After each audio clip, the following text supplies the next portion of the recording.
that, I'll turn it over to John. All right. Can everybody hear me reasonably well? All right, great.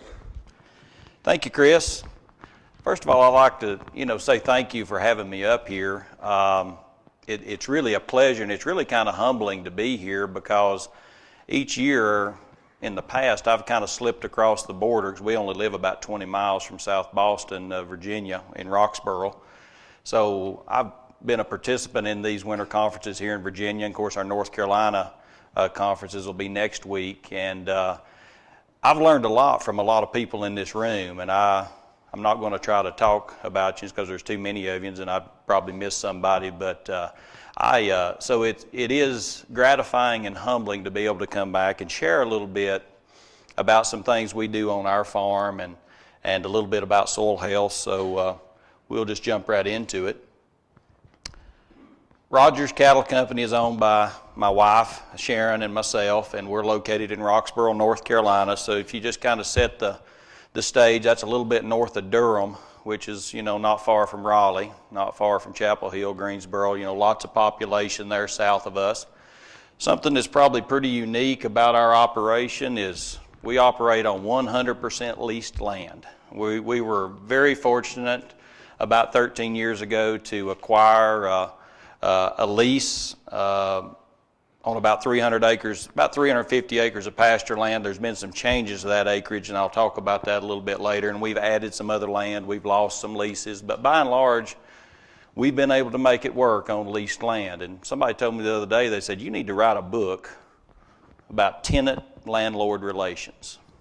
And I said, well, I would. I could use the money, but I'm afraid I'd jinx myself a little bit. So I don't want to run out of luck. So I'm just going to leave it the way it is. So anyway, we do operate on leased land. We are what we define are what we call a low-input pasture-based operation, and you'll see kind of what that means. Limited equipment. We have a tractor, a bush hog, a cattle trailer, pickup truck, ATV. Not a lot of equipment. We buy all the hay that we feed. And a lot of times that's when people will stop listening to me, is when I say stuff like that, because that's just crazy. My neighbors think I'm crazy, but we buy hay from them, so I guess they like that part. Enterprise mix has changed over the years. Predominantly, we're in the Red Angus seed stock business. That's when other people will stop listening to me, because I got red cows. So, well, that guy can't know what he's talking about. You got the right breed, the wrong color, though. So we have Red Angus cows. We do have some Black Angus cows, and we also use some Simmental genetics to raise some hybrids, so to maximize some heterosis in our cows. And we also have commercial cows. We sell cattle through traditional channels, and we direct market beef also. And I always like to make that point. We straddle the fence between traditional agriculture, is what I call it, conventional, whatever you want to call it, and local agriculture. Direct marketing, stuff like that. There's a good thing about, what's in the middle of the road. Roadkill, right? That's the only thing in the middle of the road. You go to meetings about local food and you're the bad guy because you still sell cattle through the sale barn or through a local order buyer. You go to the conventional ag meetings, well, he's that weird guy that's got free-range turkeys over there. So somebody's always mad at you or talking about you. I kind of like that, though. It's good. Does anybody have meat goats? Okay, I can't say anything bad about meat goats today. I did yesterday. No, I'm just kidding. We loved being in the meat goat business. The reason we got out of the meat goat business, we probably overpopulated our farm with goats. We had a feed resource specially designed for goats, lots of browse. They kind of worked themselves out of a job because we probably grew our numbers too much. So we exited the meat goat business. So we were able to acquire a lot of pasture land, more than we had capital to buy cows, even when cows were relatively cheap. They seem expensive at the time when you're buying them, but they were about a third of what they cost today. So we got into the custom grazing business. So again, we've done a little bit of everything. And as you would say, Rogers Cattle Company, you can tell, I love cows. That was my first love. And that little lady right there, she would kind of argue that it's still my first love, but try not to make that the case too much. But we love cattle, and you can, all I really want to do is raise cows, and you can say, boy, you really went wrong here with a lot of other stuff, didn't you? We are in the Katahdin hair sheep business. So we do have some ewes, and we can certainly talk about that if y'all have some questions. We lamb in the spring. We do calve in the fall. We have a fall calving herd, but we do lamb on green grass in April. We got into the pasture-raised meats business about 2005. We go to farmers markets. We sell a little bit off the farm. Really don't have a retail setting at the farm, but we do that. Then we started selling a little bit of lamb. Then we got into the pasture-raised poultry business, which if you'd have told me 20 years ago I'd be raising free-range poultry, I'd have said, no, probably not. But I did, and you'll see there's an expiration date there too. The reason for that is that we lost our poultry processor that we were using, our custom poultry processor just south of us. You can say, hey, that's no problem, you can kill your own. I say, hey, that is a problem because I don't want to. So I'm not sure what pasture poultry will mean to us, but in the future. But we do some pasture-raised pork. I love my pigs. We do run them in some wooded areas on our farm. And it's made a nice addition because folks at the farmer's market don't just eat beef all the time, even though, hey, based on what we learned today, they should eat beef more. But they don't. Since profit was part of my talk, I wanted to start out with that, I guess, is about profit. And I think as far as the cattle industry goes and agriculture in general, we spend a whole lot of time focused on the revenue side of that equation, don't we? You know, make more, make it bigger, spend more to make more. But you know, really we only get to keep the difference, don't we, between those two. So, you know, we found that probably maximum profitability probably occurs before you hit maximum production. So we may have, you know, something a little bit different, or we may approach things a little bit different. But I just want to make sure that you understand you always look at the expense side when you're evaluating something. And one thing that helps us on the expense side is this right here. This is our cows. This would have been last year, grazing stockpile grass. I like football. College football, pro football, I really like it a lot. You know, every offensive coordinator or every head coach, they've got that play that they go to. When it's fourth down and the game's on the line, that's what they go to because that's what they do and that's what they're known for. This is one of those kind of practices for us. It's grazing stockpile grass. It pays really well. And again, it helps us control on the expense side, probably help us on the revenue side too, because it's better than the hay we could make or the hay we could buy. I had the privilege of going to the Ranching for Profit school about a decade ago now. Time flies.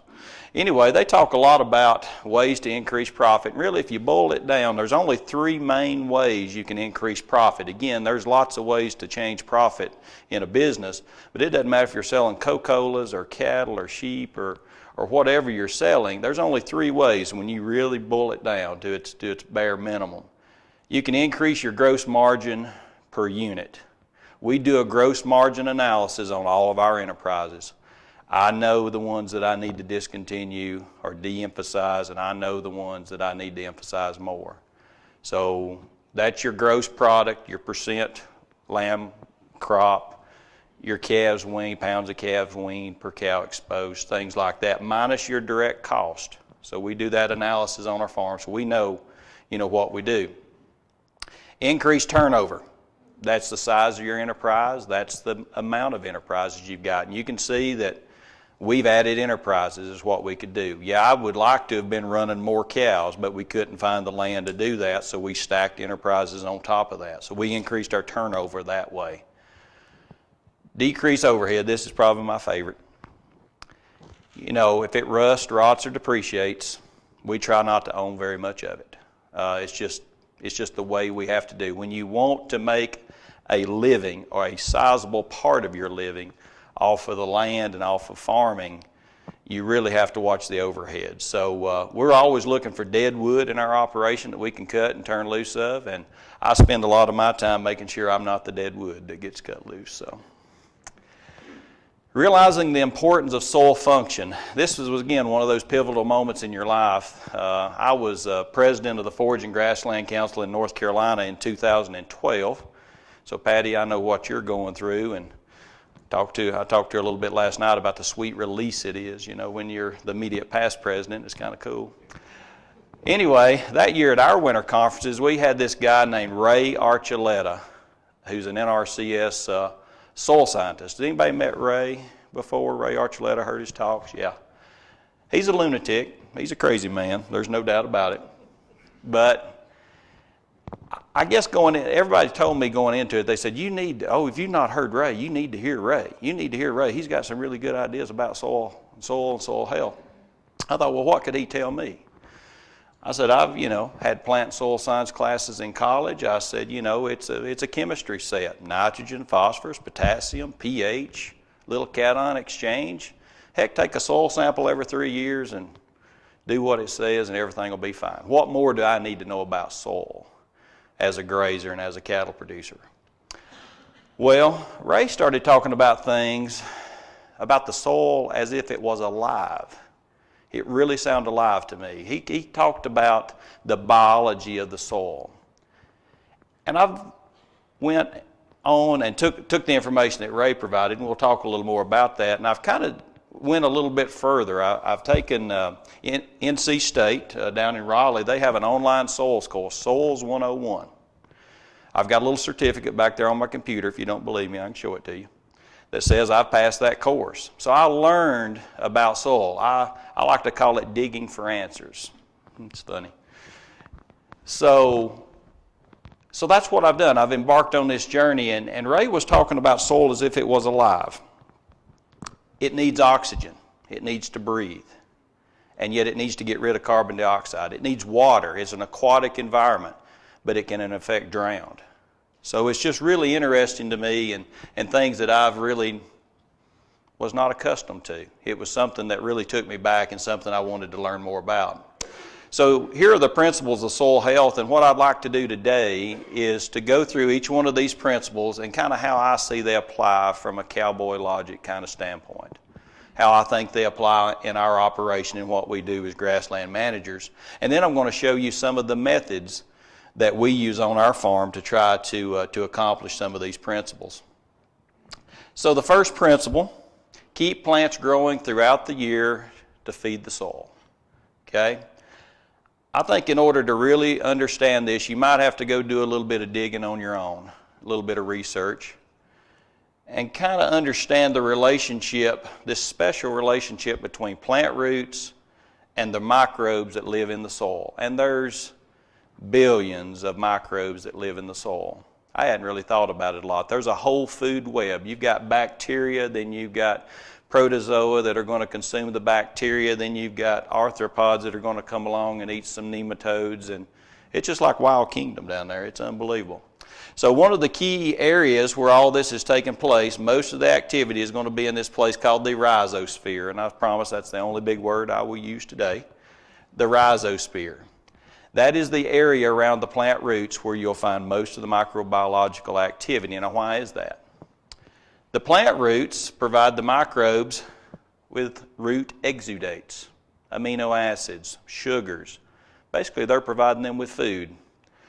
And they say, okay, microbes, if I'm going to do that for you, here's what I want you to do. I want you to go out into the soil solution, and I want you to bring me back nutrients, zinc, magnesium, calcium, phosphorus, and that's going to help the plant grow.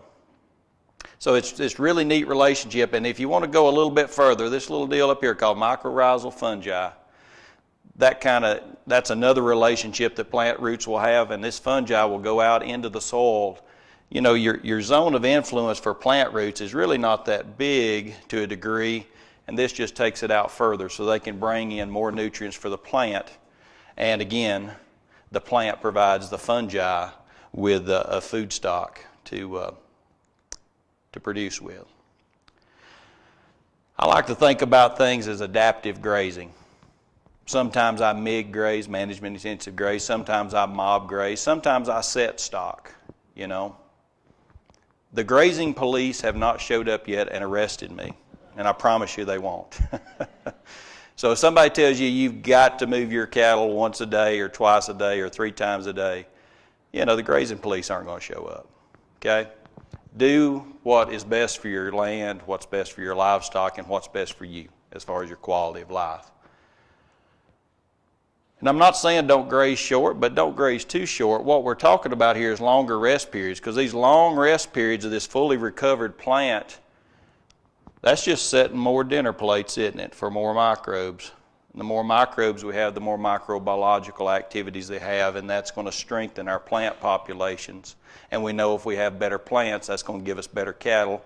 And if we have better livestock, we have better food, don't we? So that's something we need to think about. So let's just keep continuing to feed the soil microbiology.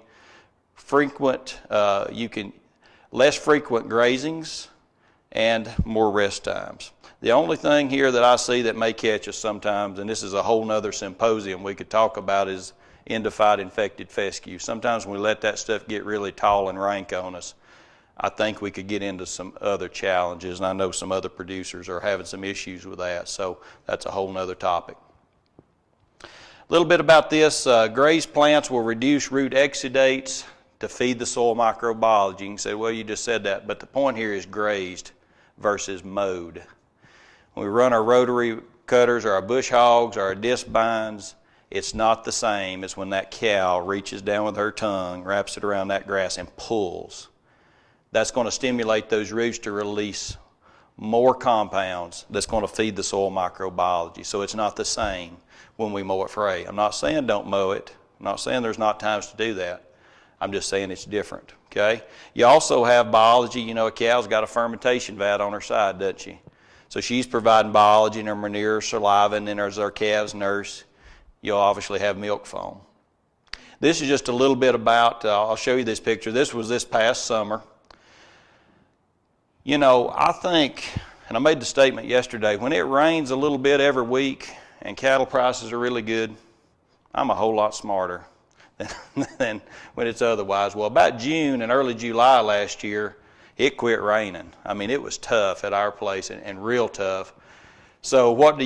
It kind of goes back to football. When things get tough, what do? You don't try some new gimmick play. You go back to what you do and what you do well and the foundation of your operation. So we started building paddocks, temporary paddocks, about 2 acres for these cows. This is our cow herd. So they needed to go to shade. We still believe cows need shade. This is a water system, and we've done a lot of cost share stuff within RCS and soil and water. So thank you all that are here with that organization. And we started building these paddocks, and we'd give them about moving them once or twice every 1 to 2 days, because again, that's what worked best for us. And then they would drift back. So we didn't do that necessarily to improve animal impact. The main reason we did that was to increase the rest period. Grass is growing slow, so we had to give it more rest because we didn't know when it was going to rain. So we used a lot of temporary fencing like that on our place. Principle number 2, use plant diversity to increase the diversity of the soil. Can we introduce new plants into our pasture systems, or can we graze in different ways and have things that are already in the seed bank go ahead and come into our fields and our pastures? So we're going to talk a whole lot about annuals and improve, using them to stimulate soil health. But I just want to make the point that I think good grazing management and maybe diverse species can help us here. If you can't tell, that's spiny amaranth pigweed. That's a weed, and most people, a lot of people discuss that and cuss that, and we just feed it to our sheep, and they seem to enjoy it. They don't eat it all at once, but they'll nibble on it, and then they'll come back, and usually they'll consume the whole plant over time. So again, root diversity. You think about something like bluegrass or, our fescues, orchard grasses, some of our traditional grasses, they probably have, in the big scheme of things, pretty shallow root systems. And that's not that big a deal until we would like to go down deeper into the soil profile and do a couple of things. It can get really dry at our house. I mean, we can get a long way between rain events in Roxboro. So it would be nice to have some plants that would go down deeper into the soil and harvest water. But they can also go down deeper into the soil profile and maybe capture nutrients that have leached down into the soil over time.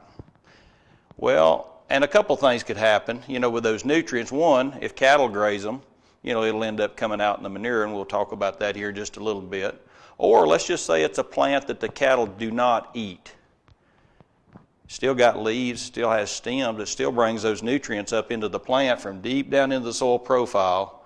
And what happens? It puts it back up here higher when it dies. It puts it up so higher in the soil profile, so on the next grazing cycle or the next growing season, it's up there where other plants can use it. It's really changed the way I look at weeds, because even if the cattle don't eat it, they're still probably there for a reason, and they may be doing something to help us or telling us there's something we need to do and change in our management. This is just an example of what plants can do for us. This is a cowpea from our field last summer, and you can see the root structure and certainly a very nice fibrous root system, but you also see this little relationship here with rhizobium bacteria. And that's pulling nitrogen from the atmosphere and is pulling it down into the soil. And it may not help this plant necessarily, but it's going to help future plants because it's going to have that nitrogen into the soil, and the microbes will use it and will release it later. Also, here is a daikon radish. You can see our cattle have nibbled at the top of that, and even some some cattle have kind of ate a little bit of the tuber, not much. We find our cattle don't eat much of the actual tuber itself. They'll eat the green part. You can say, well, why do you plant it? Well, this dude's got a big old taproot, and it's going way down deep in the soil, and it's pulling some nutrients up higher in the profile. And the other thing that's doing is, that's aerating the soil, isn't it? And when that thing dies, that's going to be a nice root superhighway for the next thing we plant in behind it, isn't it? Also adds aeration and helps with water infiltration. So that's one way diversity can help us. Managing soils more by disturbing less. I admit, when Ray talked about this, I had a hard time understanding how this applied in a grazing system, because in a cropping system, now it makes sense to me what a disturbance is. When we till a field, we're mixing oxygen and organic matter together, and that puts those bacteria into hyper mode, overdrive. They will burn through the organic matter. So conventional till versus no till. That made sense from a disturbance standpoint. In a grazing system, again, I had to go dig for some answers and think about it a little bit. So I learned a lot about the physical, chemical, and biological disturbances and soil properties. And I learned a lot about soil structure. Again, I'm an animal guy. I thought I was making a major breakthrough when I stopped looking at the animals all the time and started looking at my grass. Well, now I've kind of taken a step back and started looking at the soil. So again, that was one of those breakthrough light bulb moments for me. I learned about pore space, micro pores, very small pores between soil particles and soil aggregates. And there's things called macropores. Those are the larger pores. And then there's even another type of pore. It's called a biopore that our friends, the earthworms, will make for us. All of these pores are important because what happens? Remember I told you the soil needs to breathe? You can release carbon dioxide. You can diffuse oxygen down into these pores. When it rains, comes a big rain event, what happens to the water on our farm? A lot of it just kind of runs off. That really hurts my feelings when it does that. I want to keep it on my farm. We need to keep it on our farm and let gravity take a hold and pull it down through those soil pores. So you can have different types of disturbances, and a lot of it will come back to soil structure, and I'll kind of give you a little more on that with this slide. So let's look at all the disturbances in a pasture-based system. One of the big ones is grazing. It is a disturbance.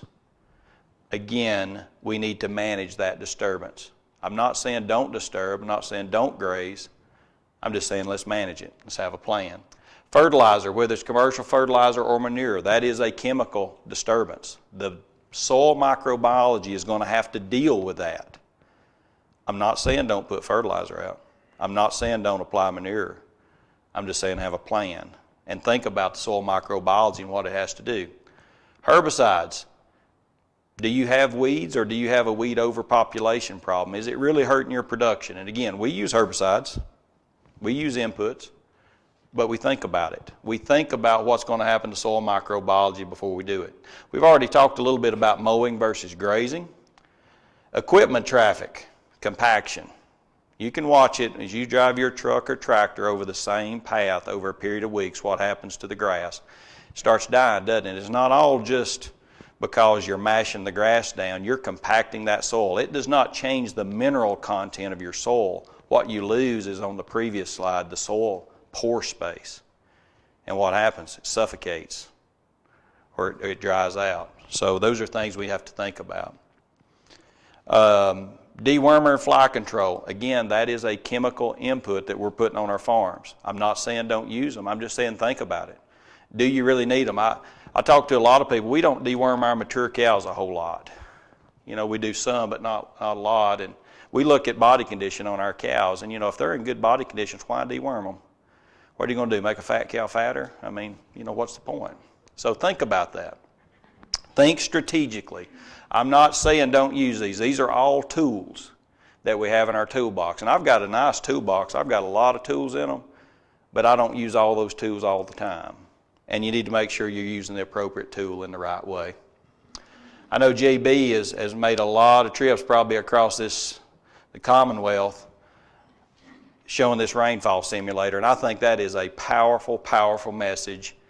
And that leads us to soil principle number 3. Keep the soil covered as much as possible. And this one makes the most sense to me of all of them. It really does. And I think the way we can apply this is using proper stock density, the appropriate stock density, and we can leave some residue on the soil surface. And I think we need to probably graze a little taller than maybe what some of us have in the past. That's going to help keep the soil cool, and it might even help the soil warm up a little bit, keep it insulated a little bit during the cooler times of the year. Water infiltration, you know, again, keep the soil covered. A lot of people don't understand the impact of a raindrop would have, but that thing is coming down pretty fast out of the sky. And the first step to soil erosion is the impact of that raindrop, and it dislodges soil particles. And then next thing you know, you have water accumulating on the surface of the soil, and it starts moving across the soil. And next thing you know, you've got channelized water, and then you've got a reel, then you've got a gully. And but the real thing is, man, I've lost that water. That's what kills me. I want to keep that water and harvest all I can. Also, if you keep the soil cooler, you're going to have less evaporative loss from the soil surface, and you'll have less water loss through transpiration through the plants. Again, a lot of you probably knew a lot of this. If you're a plant person, this was just fascinating stuff for me, so as an animal guy. I borrowed this from Doug Peterson, NRCS soil scientist out in Missouri. You know, pretty good ground cover, but certainly not a lot of vegetative cover. Same day, over here where you have good ground, good vegetative cover, probably going to have happier microbes over here where it's 77, okay? I guess my point is, build soil microbes a home, leave some residue behind, lay some residue on the soil surface, put them with a food source, provide them with a food source. And this is some of our annual pastures, and we're starting to see a lot of soil activity and microbial activity in our soils. This is earthworm castings. You can see this is some of the residue. And they will come. And they'll come in droves. This is, we have a lot of dung beetles on our farm. This used to be a cow pile, kept manure pile. And I think the earthworms and the dung beetles seem to really go after it in these fields where we're using annuals. And I'm going to talk a lot about our annuals we're using here just a bit. And the neat thing about it is if you provide them with a home and feed them good, they're going to help us grow better forage next time. Okay, so that's a little bit about the principles. And again, now I'll share with you about some of the methods that we use to build soil health. And nothing I'm going to tell you about is going to be a silver bullet. It's not going to be the answer. In fact, my objective for all this would be for you to go home and just think. And I think Adele and Peter, it's perfect I'm on the program with them because that's what we all are really talking about. We're not giving you a cookie cutter explanation of how to go home and do things. In fact, I don't have that. I'm still looking for that myself, but I can't find it. But there's probably some pieces of information here that'll help you, I hope. I was trained as a cattle nutritionist, so microbes I understand. And the more I look at soil microbes, the more they're just like rumen microbes. It's really the same deal. So you can feed them, and we can utilize annuals, we can utilize grass legume mixes. This is some of our cows consuming a predominantly Kentucky 31 tall fescue, and that tall stuff there is hemp dogbane. That's a weed. I think it's a poisonous weed, but our cows didn't read that chapter of the book, so they're eating it.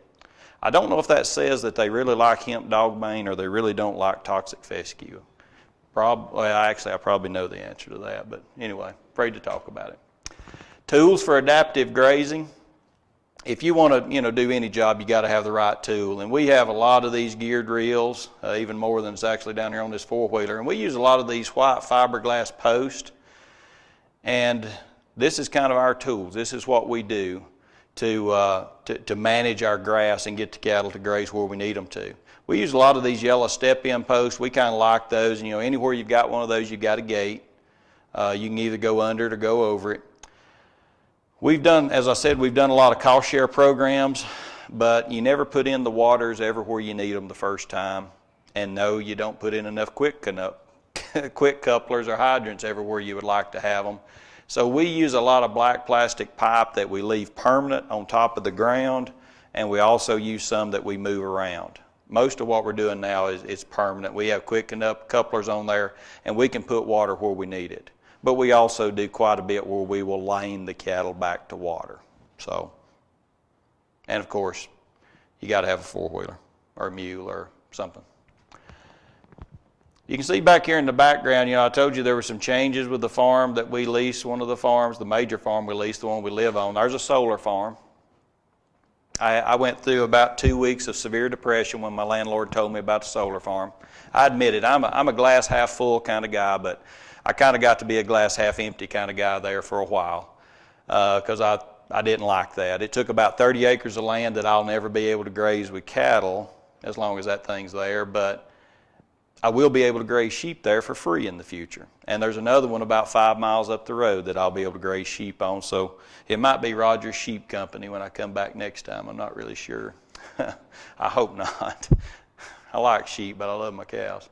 So you can see temporary fencing gives you control. I loved what John was talking about this morning about his Army experiences and the analogies he used. So we try to use this to keep our troops where we want them, keep them focused.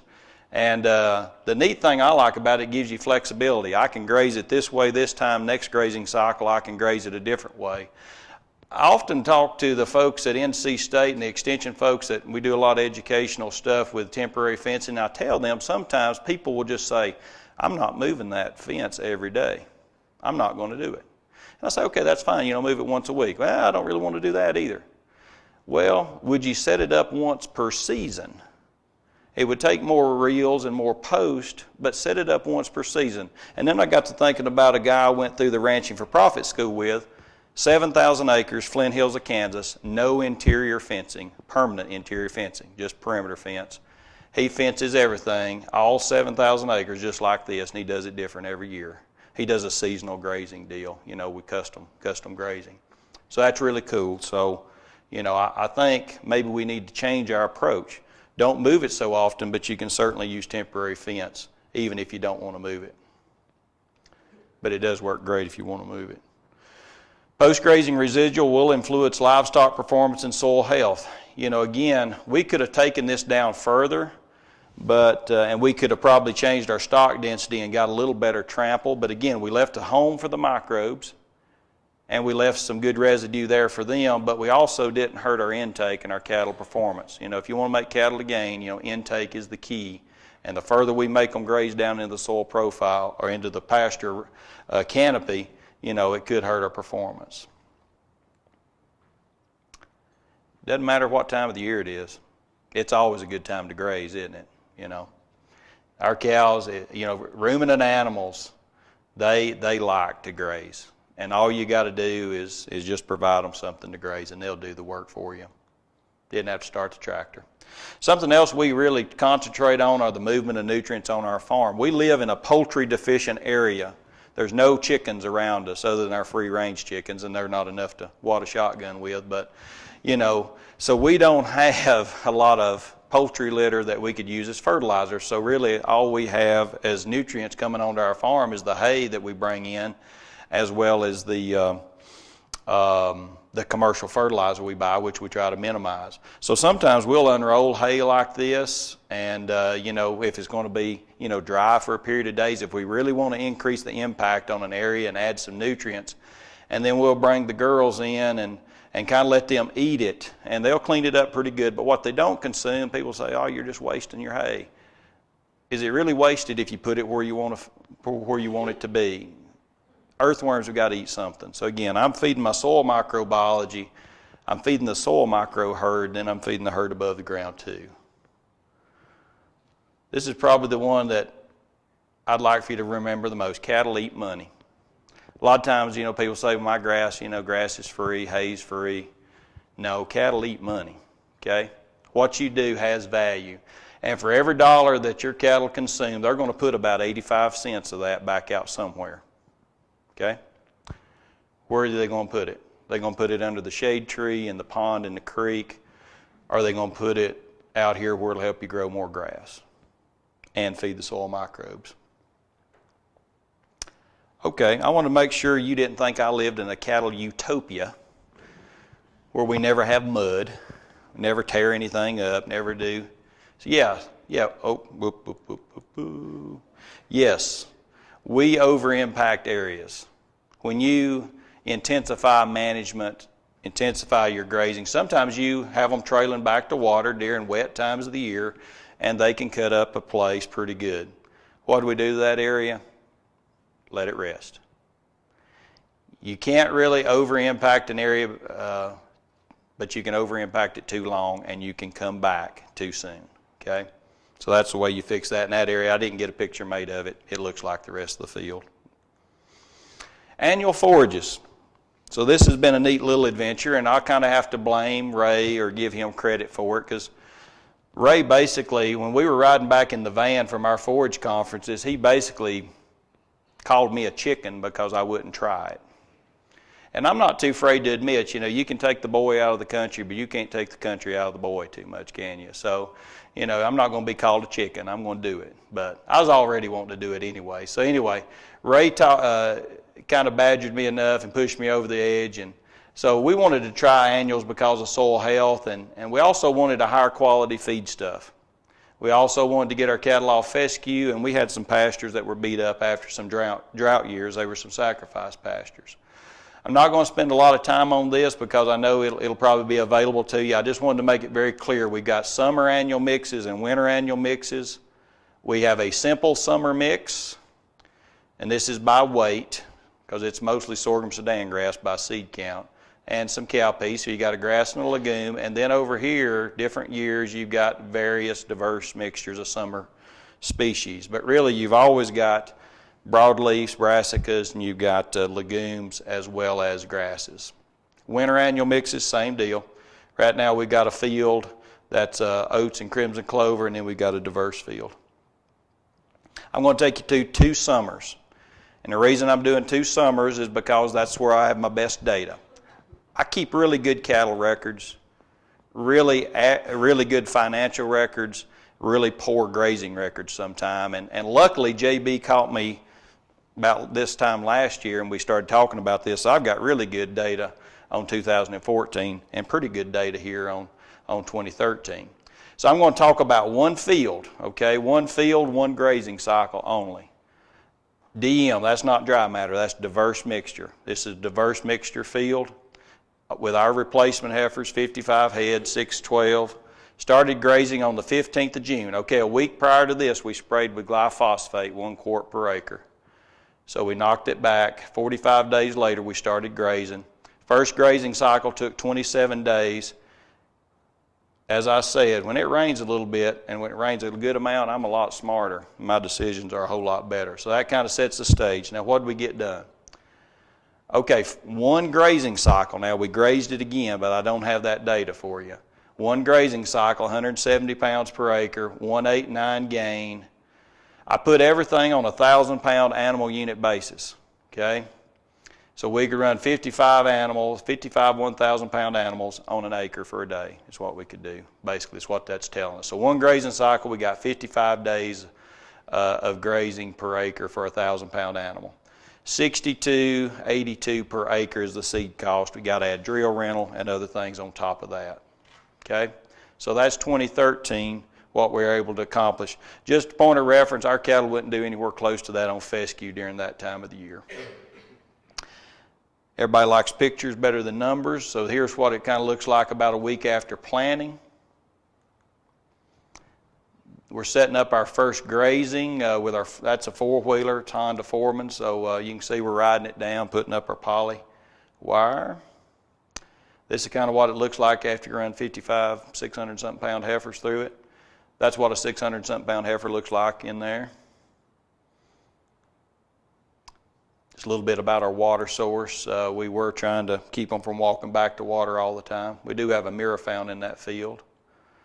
This stuff will get away from you. I mean, it will blow up on you if you get a lot of rain. Yeah, that's probably at least 12 foot tall, maybe 15 in a couple of places. So it got where I couldn't use my four-wheeler because the four-wheeler wouldn't ride it down. It would hold it up off the ground and I'd just spin. So I had to use a little Toyota truck I got. And so that's kind of where it ended up. A lot of people, a lot of cattle producers say, man, look at all that cattle feed you wasted. Did I really? I don't think so. I think I'm feeding my livestock, all of them. 2014, planted a little bit early, 3 weeks early. This is a big deal because there's some issues here when you go this early about controlling crabgrass because you sprayed, about the first week of May then, very early May. This year, thanks to JB, I've got the diverse mixture field and the simple mixture field so I can show you a comparison. Okay, again, just summer annuals.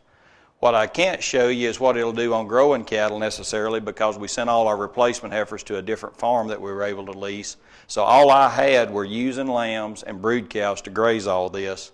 And again, that's just the way it kind of worked out. It's part of adaptive grazing. July 3rd, you said, boy, that's almost 60 days from the time you planted. Why did you wait so long this year? Well, here we go. 4.75 inches of rain from planting to July 3rd. And you can say, well, you had 6-something inches last year. What's the big deal? Well, 3 1/4 inches of that come 4 days after I planted it. So we got about 0.6 of an inch of effective rainfall, I guess, when we really needed it most. So after we finished our first grazing cycle, I put 100 pounds of super kicker from southern states out there. So we do use fertilize. And on July 22nd, and then what happened? I looked like a genius. It rained. So what was the results? Again, 1,000-pound animal unit basis just to keep it consistent. Around 88 days per acre against $68 seed cost. And again, if you're wondering about what I think my rough costs are, it's probably getting close to $100 an acre time you count tractor and equipment. It's $12 to rent the drill. So if you're really fair, we're crowding $100 an acre probably. Simple mix versus diverse, a lot more at less cost. So again, this is pretty consistent with what we're seeing even though I don't have really good data between the years. We are getting more grazing days out of the simple mix than we are the diverse mixture. So what does 2014 look like in pictures? You can say, well, that looks about as good as it was in 2013. What's the big deal? Well, that's why you got to get out in the field and walk around. You can still see the drill where the coulters cut through the soil. And blessing and a curse, when you spray early with glyphosate, you don't kill all the crabgrass. The good news is if it doesn't rain in June, you really want that crabgrass because when you put fertilizer on in July and it rains, you're going to feed a lot of cattle and a lot of sheep. You notice back here in the background, that's our perennial pastures. This was the only green we had on our farm, so again, there is some good things about it. This is about the same area where we had those heifers, those 600-pound heifers where it's over their back. These aren't giant Katahdin ewes, they're little. So, well, it works better when it rains, I'm telling you. So that's kind of what your perennial pastures look like. We noticed one thing. I was just going to run the ewes and lambs through there because they had the highest nutritional demand of the livestock we had on the farm, but they weren't going to eat the grass, they told me. So what did I do? I adaptively grazed. I followed them with cows. This is actually the simple mix, cow peas and sorghum sudan grass, and these are our mature brood cows. And the next picture I'll show you will be over here to your left. So you can see the girls in there. And this is our fiberglass post, our lane. That's actually going to where those cows were standing before because we got to lane them back to water. So we were giving them about 1 acre a day, and that's about what they were eating. We wanted to leave residual because we wanted it to grow back. This is actually the diverse mixture field. This was, we actually had poly netting that we were using for the sheep, not necessarily to control the sheep, but to control the coyotes. And we were following that with cows, just using poly wire. This is actually the second grazing. And again, when it rains, it works a whole lot better. And this is actually back into the simple mix field. It will get where your Toyota truck won't even ride some of this stuff down too. So then what you got to do is you got to take your bush hog and don't turn it on. Just drive through it. Lay you down a nice path so you can build your fence. And the other reason we laid a lot more of this down is you look at the date here, September 7th. Well, what happens around September in Rogers Cattle Company? Well, started having calves. So we calved on these annuals. We were a little worried about that. We didn't know about what it might do to calf scours as far as milk production. We noticed the cows' udders blew up like never before on fescue. That's not a real big surprise. So we know fescue can mess up milk production. We had no issues. Best I can tell, no increases in birth weights. I hadn't looked at the data yet, but we weighed all the calves, and certainly no more dystocia incidents than we've ever had.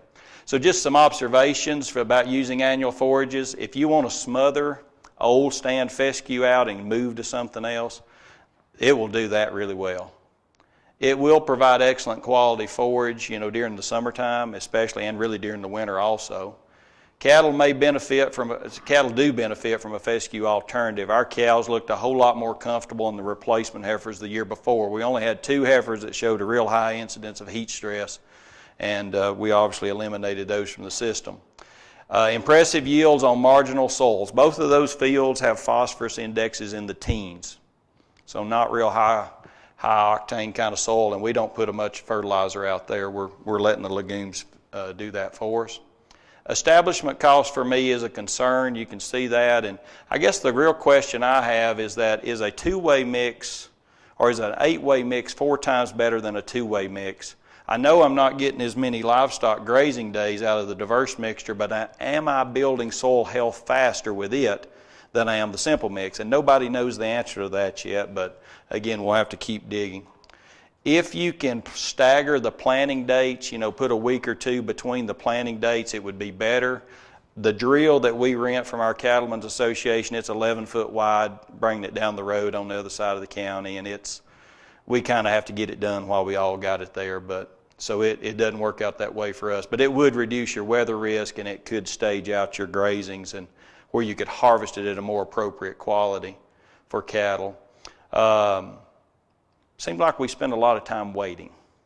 And I'm not a very patient person, but so I don't like the waiting compared to perennials, Just a few other methods we use, and I'll wrap it up. We do use strategic fertilization on our farm. Obviously stockpiling fescue, and we try to never overwhelm the soil microbiology. 30 to 50 units of nitrogen is really the most we'll put on at one time.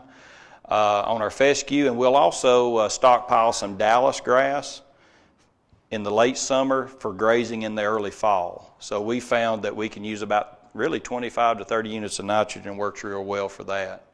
We use Dr. Torch's recommendations on frost seeding legumes, red and white clovers, and that seems to add diversity and also adds nitrogen to the system. We're also starting, and have been for a long time, overseeding heavy use areas where we do have some places that get tore up with a lot of hoof activity.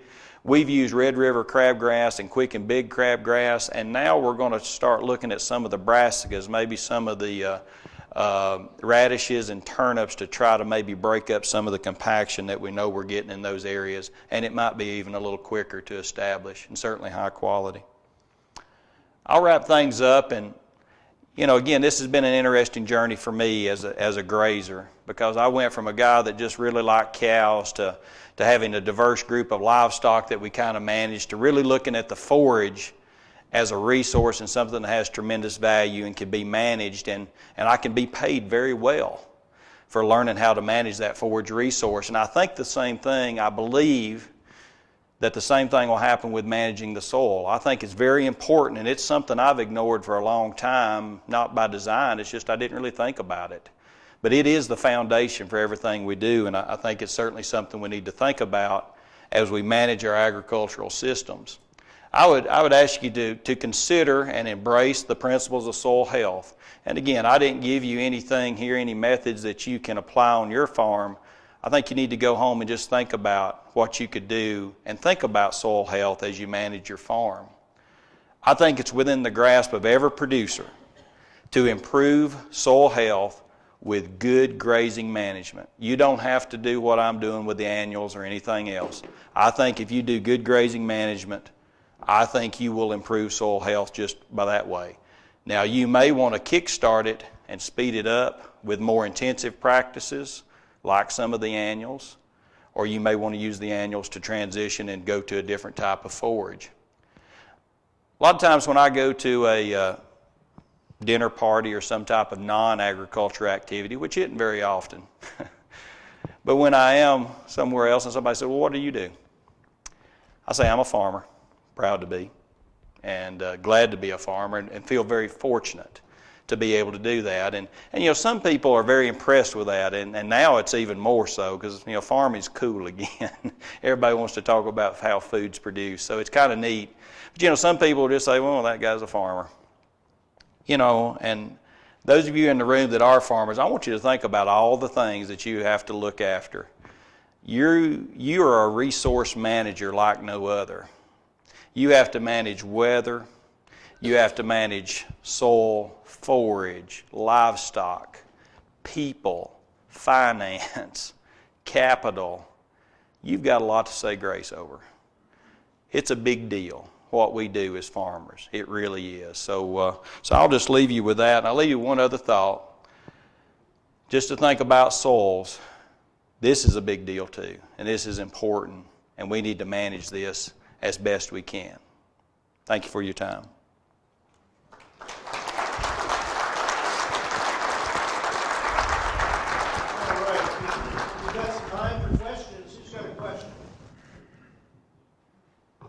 There's one.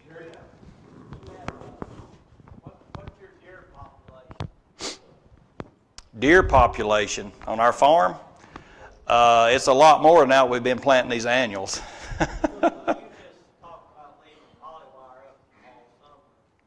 I had trouble with that, so I was curious. Yeah. Question was about our deer population.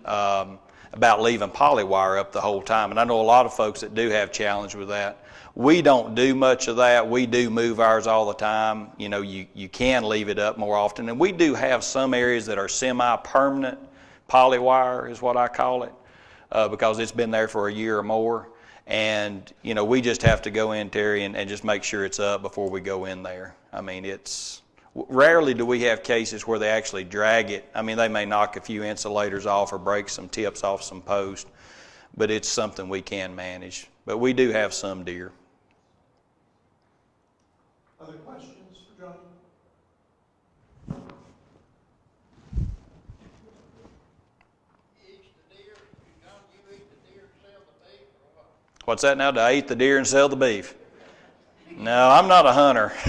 I'm more of a fisherman, but I'm trying to eat more beef because that's what Peter and Adele says I need to do. So. What was your estimated dry matter per acre? Estimated dry matter per acre on the annuals?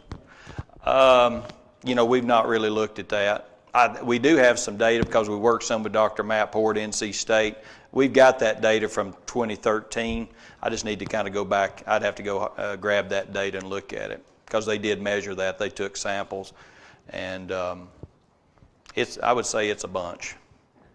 What kind of utilization do you think you're getting on the summer annuals? Do you think you're getting half of it in the animal?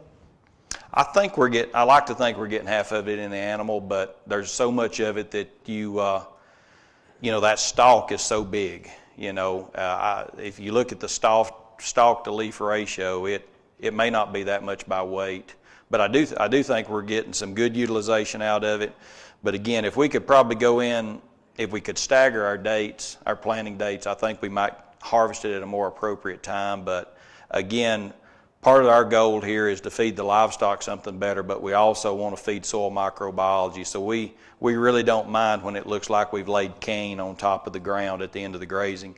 We don't mind that because we know we're feeding the microbes. Do you notice, does that residue get broken down fairly quickly in That- the annual pastures? Yes, it does get broken down pretty quick. I mean, that's the one thing about soil microbiology that you'll learn. You know, we don't freeze out. When it gets cold in North Dakota, you know, if you listen to Gabe Brown, some of the other guys that are real big in soil health, you know, they're talking about Ohio and North Dakota. It will be different there than I think what we have to deal with.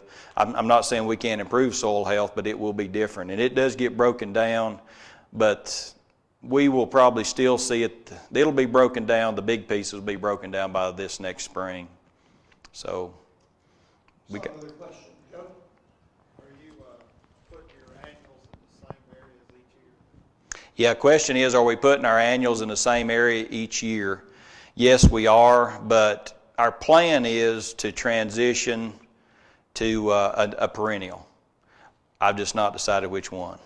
And if anybody's got any thoughts on that, you know, we looked at novel endophyte fescue, but we really need some warm season grasses in our system. We're looking at native warm season grasses, seeded Bermuda grass, and all of them have pros and cons. But I think the ideal thing to do would be to maybe go 2 years of annuals and then back to perennials. And that's kind of what I'd like to do, is to finally decide, make the decision, transition these fields back to perennials, then start on another field maybe to renovate it. Saw a question over here. Your water lines that you got laid out, top of the ground, Mm-hmm. you have any problem with water heating? Question is about water heating in the above ground line. Yes, it will get hot. I don't think it's ever been an issue with the cattle. It seems like when I go down there and I push on the valve and reach down in the tank and there's hot water coming out, the water in the tank itself is still cool. Now I know at some point in time there's hot water in that tank, but I've really not noticed that it's affected cattle intake or cattle performance. Maybe it is.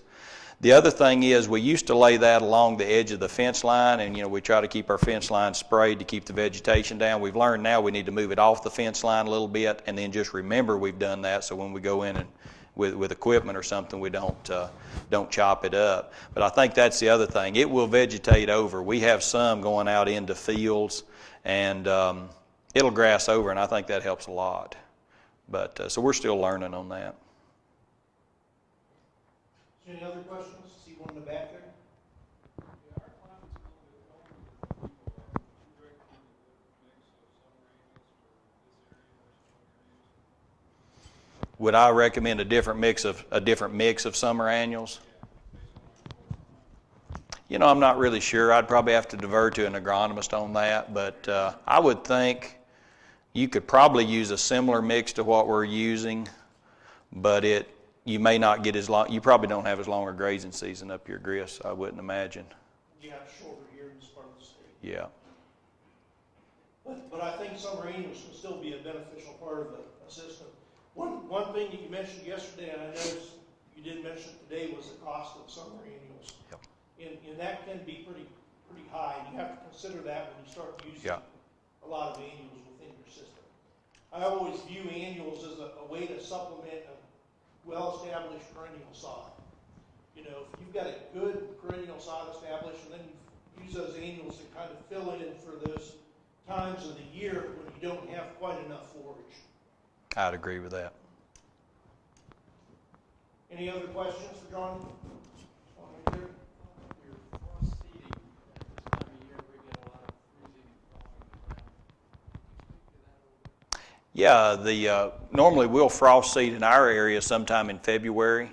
It seems like it always slips up on me, and I end up cheating to the end of February or first part of March, you know, but we're probably, you know, a little further east and south from you guys. But we use a herd seeder. We have it where you can mount it on the four-wheeler or on a little Toyota pickup truck and the Reese receiver hitch. Older I get, the more I like the truck when it's cold. But it does a really good job, and we'll just sling that out. And we've had really good luck with white clover, the red clover. I don't know, it seems like we're not doing as good a job getting it established as we do the white. But that's very effective, really low cost too. And we don't do every acre every year. We'll just try to rotate fields, maybe do, 25% of the farm every 4 years. So just budget for that way. All right. One more question? Someone over here. One over there. Are we farming old tobacco ground? Are we farming old tobacco? I'm sure we are. but not recently, not within the, that had been pasture land. Our landlord probably had that in pasture land, oh gosh, for at least 15 to 20 years before I got there. And then now we've been there almost 14, so. But that would have an impact, I'm sure. But most of ours have been pasture for a while. All right. Hey, let's thank Johnny for that wonderful